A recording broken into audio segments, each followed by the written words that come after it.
Ketika Bandara Kuala Namu di Sumatera Utara sekarang menjadi dikelola manajemennya oleh India, maka banyak di benak masyarakat muncul komen, sudah ngutang bangunnya pas jadi dikelola asing. Sebegitu tidak ada kemampuannya kah dalam membangun dan mengelola bandara? Apakah dulunya nggak mikir bahwa membangun itu harus ada yang mengelola? Yang buat untung usaha itu bukan membangunnya, tapi kelolaannya. Bener kan ya? Juga langsung terbayang 3 bandara lain yang dibangun namun sepi, yaitu Bandara Kertajati, Bandara Purbalingga, dan Bandara Jogja, YIA, yang jangan-jangan bakal dikelola asing juga. Sebenarnya ada sih alasan kronis, yaitu efek pandemi yang berkepanjangan sehingga bandaranya merugi. Ya tidak bisa dipersalahkan juga komentar pejabat seperti itu. Komen tadi membuat masyarakat makin membayangkan proyek lain, KRL yang belum selesai, kereta cepat yang penuh kontroversi, dan banyak lagi membangun infrastruktur jalanan menjadi propaganda kesuksesan membangun hanya etalase politik tidak produktif. Jadi ikut terbayang-bayang itu semua. Semua infrastruktur itu tidak salah. Sungguh,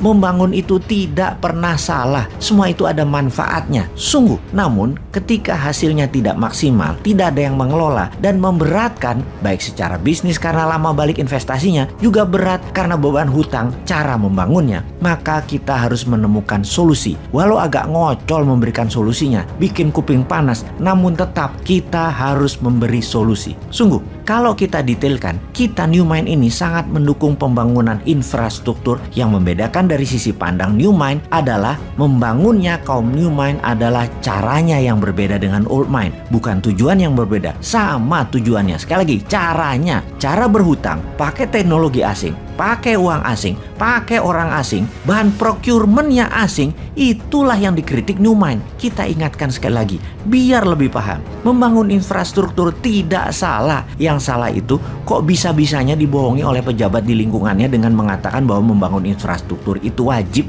bahkan pakai hutang dan dana asing pun gak apa-apa. Padahal berbarengan dengan itu semua, karena ada unsur asingnya, bisa jadi ini hanya akal-akalan yang pasti bisa membawa keuntungan pribadi pejabatnya. Bener deh, berhutang dengan asing itu salah. Membangun pakai asing itu caranya salah. Namun karena tidak tahu, tidak paham, tidak ngerti, ya ambiar jadinya keuangan negaranya. Dengan makin meningkatnya hutang dan uang beredar jadi sedikit di masyarakat. Kita rincikan, kita tahu di dalam membangun infrastruktur itu ada 2 macam. Ada infrastruktur statis, ada infrastruktur dinamis. Statis itu diam, seperti jalanan, jembatan, bandara, pelabuhan, rel. Infrastruktur dinamis adalah kendaraan yang mengisinya. Mobil, motor, pesawat, kapal laut yang mengisinya. Manusia yang mengisinya, barang-barang. Barang konsumtif, barang produktif, apa aja. Semuanya barang itu adalah yang disebut pengisi infrastruktur statis. Entah bagaimana kok ditelan mentah-mentah dengan pemahaman bahwa negara Tiongkok membangun infrastruktur jalanan dan lain sebagainya sebagai landasan kemajuan negara Tiongkok. Maka jawabannya adalah salah, nggak sepotong begitu melihatnya. Yang dibangun Tiongkok bukan infrastruktur statis saja, tapi plus infrastruktur dinamis. Jadi jalanan dibangun ya isinya yang berupa mobil, truk, bus, motor, semua jadi paket,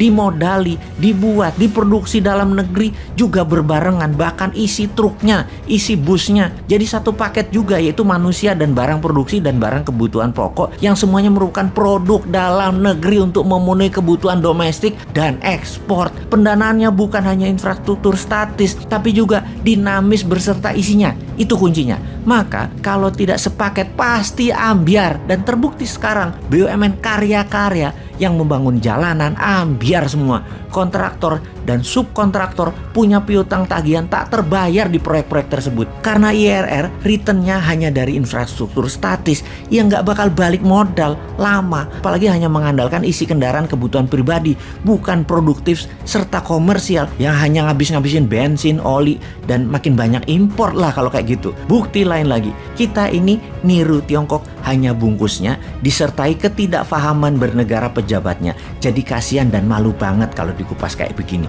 Apalagi kalau ada masalah, maka menterinya yang dipanggil, pejabat tertinggi melimpahkan 100% ke menterinya. Jadi kalau salah menterinya, kalau benar pemimpinnya. Sempurna idenya dan sempurna pasukan buzzer yang melindunginya dengan berita yang selalu positif. Di sisi New Mind, kita bukan memberikan informasi negatif. Benar kita nyinyir, tapi kita selalu memberikan solusi alternatif positifnya. Kita kuatkan bukti menunjang data kita. Amerika di tahun 1933 juga membangun infrastruktur jalanan.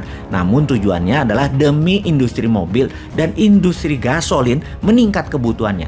Strategi itu namanya create demand. Jepang setelah Perang Dunia Kedua membangun rel dan kereta api hingga kereta cepat dalam 20 tahun. Semua 100% produk dalam negeri Jepang. Tujuannya sekali lagi, create demand.